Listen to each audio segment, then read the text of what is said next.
Winnipeg's surge has made the Jets the top team story in Canada right now, but for a long time that designation belonged to the Vancouver Canucks.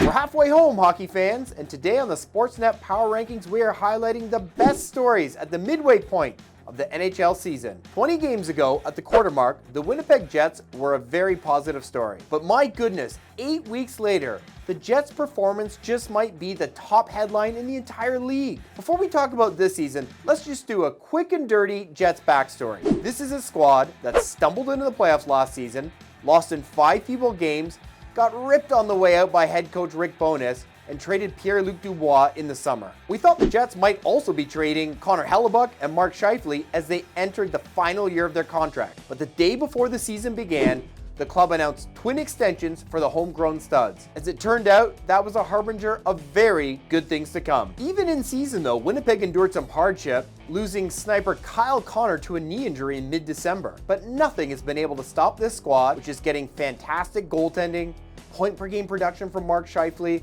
great play from newcomer Gabe Vilardi, and a scorching streak from Nick Ehlers, especially since Kyle Connor went down. There's an inherent underdog element to Winnipeg that always makes the Jets easy to root for. And the way the team has responded to adversity this year makes that truer than ever. Winnipeg's surge has made the Jets the top team story in Canada right now, but for a long time that designation belonged to the Vancouver Canucks. Let's not sleep on what Vancouver's done here, because for a long time, I think we all thought it was a hot start for a team that would ultimately drift back to the pack. That has simply not happened, and if anything, Vancouver has cemented its status as a true contender. The spine of this team, with top-line center Elias Pettersson, blue line stud Quinn Hughes, and goalie Thatcher Demko, is rock solid. So you combine that with an amazing comeback season for Brock Besser, the unheralded production of JT Miller, and a breakout year on the blue line for Philip Hronek, you've got a formula for success. Canucks talk dovetails nicely with MVP at the half chatter, because Quinn Hughes is most definitely a Hart Trophy candidate. The Canucks captain could well hit 100 points this year, and his ability to control the play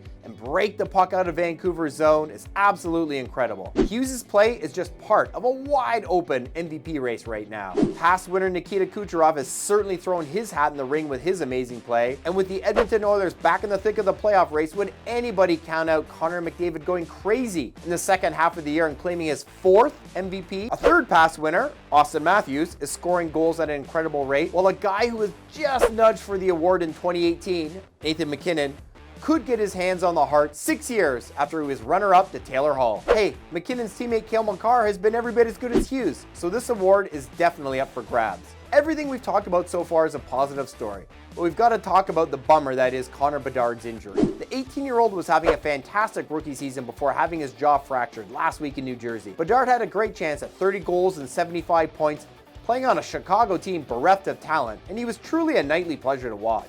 Here's hoping he's back healthy before too long, and we can enjoy watching him and everyone else we talked about play during the stretch run. Now let's get a look at the full ranking. Nice job by the Hurricanes steadying the ship. Carolina's picked up points in 12 of its past 13 outings to jump right back into the thick of the Metro Division race. Vegas was a top 5 team basically every week of the power rankings for a couple months, but the defending champs have been on an extended stumble and need to pick things up. The Flyers are down a few spots this week, but we'll see how they do with recent acquisition Jamie Drysdale now generating offense from the right side of the blue line. Anaheim was Philly's partner in the Drysdale trade, and with recent WJC gold medalist Cutter Gauthier now in the prospect cupboard, the Ducks' future could be even brighter. All right, I'm Ryan Dixon. That's all the time we have today, but come back next week and all season long, still half a year to go, for the Sportsnet Power Rankings.